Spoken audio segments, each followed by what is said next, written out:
I've been asked to foster my son's best friend. I don't know how to react. I have one son, Henry, aged 12. Henry is best friends with a boy named Archie, aged 14. It has always been clear that Archie comes from a troubled home. From what I can gather, and I do not have the full information, Archie's mom is a drug addict, and Archie has been on the at-risk register for a long while.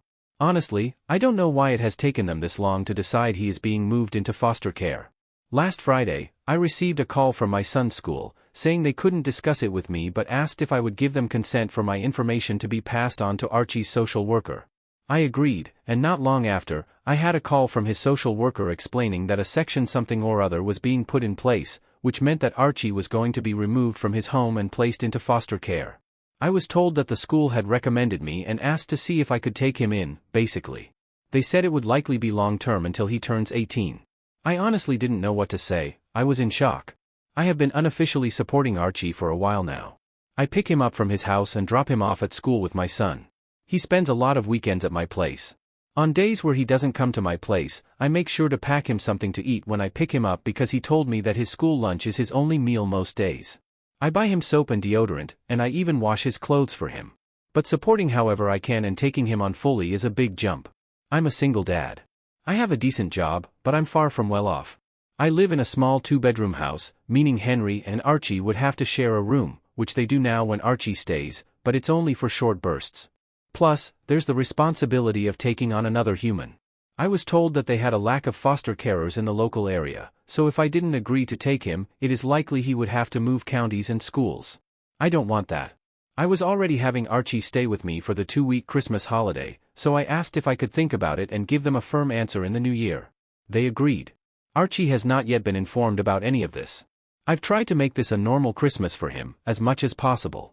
My heart is telling me, of course, you're going to take that little boy in, but my brain is worried about the responsibility and cost of taking on another mouth to feed, another boy to clothe.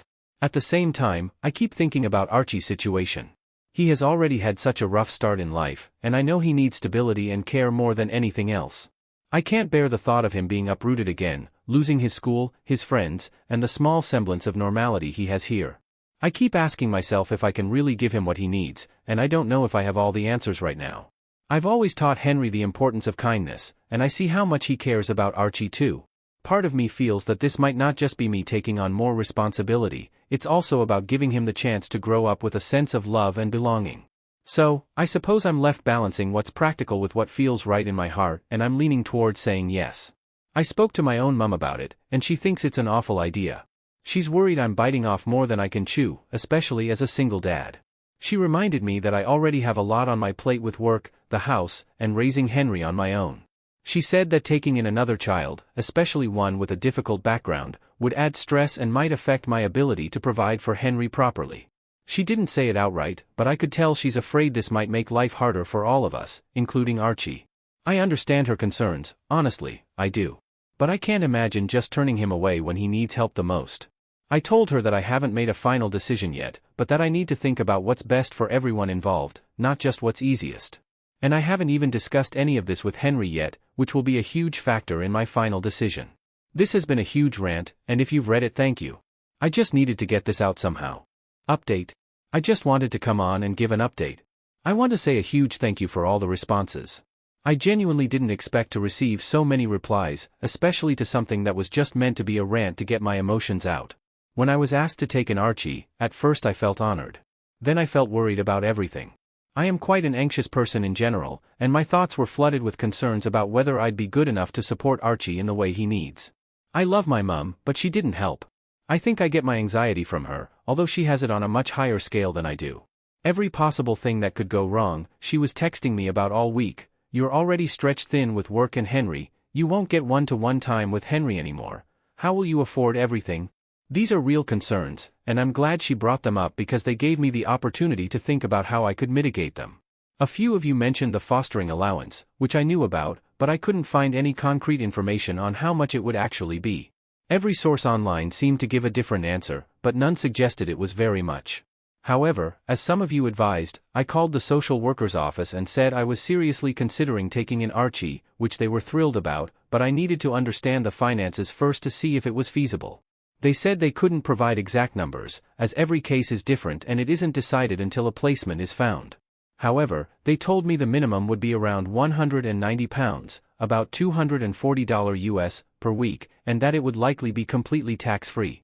Additionally, I'd receive a significant discount on things like council tax. That was honestly a lot more than I expected, and much higher than most of the figures I'd seen online. They also put me in touch with some other foster carers who answered my questions, which was incredibly helpful. This week has been very busy. I worked out my finances, added the estimated fostering allowance, and calculated how much Archie would likely increase my expenses. It worked out that I'd actually have a surplus compared to my current situation. Many of the foster carers I spoke to don't work full-time, using the allowance to supplement their income.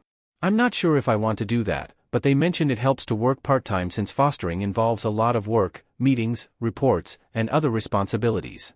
On top of that, I'd need to complete training during the first year to become fully qualified. I considered it, and with the additional allowance, I could move to a 0.6 contract, working 3 days per week, while still covering the costs of moving to a 3-bedroom house.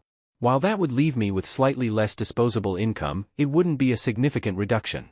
I've spoken with my work, and they said they'd support me if I decided to do this, but I haven't made a final decision. I don't want it to seem like I'm taking advantage of Archie's allowance.